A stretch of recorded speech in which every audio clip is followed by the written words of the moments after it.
महाशिवरात्रीनिमित्त मोठी गर्दी उसळलेली यात्राही असते या ठिकाणी. या कार्यक्रमानिमित्त आज कुठले कुठले उपक्रम घेतलेले आहेत? नमस्ते, मी श्रेयस पुजारी. या मंदिराचे आम्ही वंश परंपरागत पुजारी आहोत. तर संगम माहुली हे गाव आहे. हे कृष्णा आणि वेण्णा या दोन नद्यांच्या संगमावरती वसलेलं गाव आहे. हे एक तीर्थक्षेत्र आहे आणि या तीर्थक्षेत्रामध्ये श्री काशी विश्वेश्वर हे मुख्य देवस्थान असून याच्या शेजारी समोरच रामेश्वर आणि संगमेश्वर हे देखील मंदिरं आहेत. आणि या तीर्थक्षेत्रामध्ये अनेक भाविक रोज येत असतात. तर या महाशिवरात्रीनिमित्त हजारो भाविकांची गर्दी आज सकाळपासूनच आपल्याला पाहायला मिळते.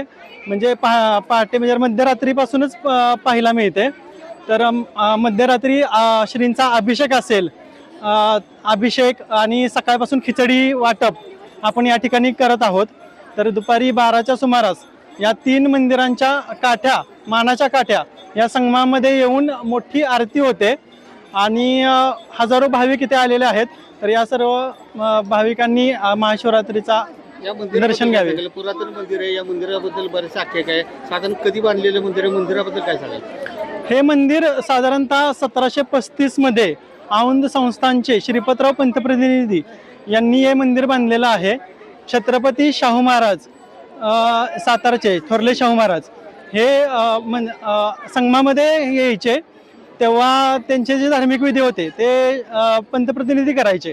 मग तेव्हा त्यांना ही जमीन दान म्हणून दिली. मग त्या श्रीपतरावांनी हे मंदिर इथे स्थापन केलं.